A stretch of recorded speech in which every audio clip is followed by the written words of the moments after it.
எனக்கு மேரேஜ் பண்ணாங்க. கல்லுக்காடுலேருந்து எங்கள் அப்பா பார்த்தாரு. பார்த்துட்டு அவங்க வந்தாங்க. எங்கள் வீட்லேயே வந்து சேர்ந்துக்கிறேன், பொண்ணை மட்டும் கொடுங்க அப்படின்னு சொன்னாங்க. வந்து சேர்ந்துக்கினாங்க. சேர்ந்துட்டு அதுக்கப்புறமா இருந்தாங்க.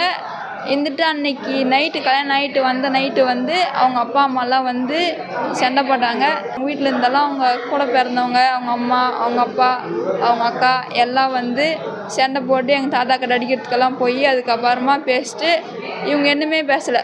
என்னை கல்யாணம் பண்ணிக்கணுங்க அப்படியே தான் நின்று பார்த்தாங்க. அதுக்கப்புறம் அவங்க போயிட்டாங்க. அவங்க கூட சேர்ந்துன்னு அவங்க என்ன சொல்லி தந்தாங்களோ, என் தாலியை கொடு, எனக்கு ஒரே ஒரு கையெழுத்து மட்டும் போட்டு கொடு, தாலியை கொடுத்துரு அப்படின்னு கேட்டாங்க.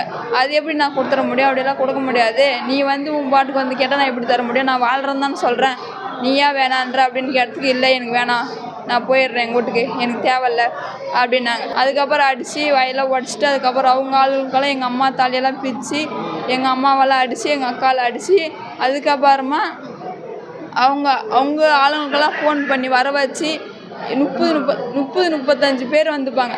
வந்து எல்லாம் வீட்டெல்லாம் உடச்சி வெட்டுக்கத்தில் எங்கள் அப்பாவை எல்லாம் பண்ணிட்டு அதுக்கப்புறமா எண்ணெய் அடித்து லைட்டு கீட்டெல்லாம் கண்ணாடி எல்லாத்தையும் உடச்சி உள்ளே வெளியே அந்த தக்காளியெல்லாம் எடுத்து உள்ளே இட்டு எல்லாத்தையும் உடச்சி வண்டியெல்லாம் உடச்சிட்டு அதுக்கப்புறமா நீ வாடா, நீ அந்த பக்கம் வராமல் போயிடுவியா, உன்னை மாட்டேன், மூக்குனூர் பசங்க அப்படின்னு சொல்லிட்டு போகிறாங்க. வீடை இடத்த போனால் அவங்க பிடிங்கின்னு போயிட்டாங்க.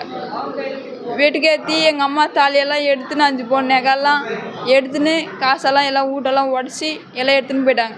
போயிட்டு அதுக்கப்புறமா நாங்கள் வந்து ஹாஸ்பிட்டலில் சேர்ந்துட்டு அதுக்கப்புறம் நாங்கள் வந்து ஜிஹெச்சில் சேர்ந்தோங்க. எங்கள் அப்பா எங்கள் அம்மாலாம் வந்து அட்மிட் ஆகி அதுக்கப்புறம் இப்போ அவங்களால முடியாமல் இருந்து இப்போ வந்து அவங்க மேலே ராஜேஷ்ன்றவங்க மேலே அவங்க குடும்பத்து மேலே எல்லாரும் மேலே நடவடிக்கை எடுக்கணும்.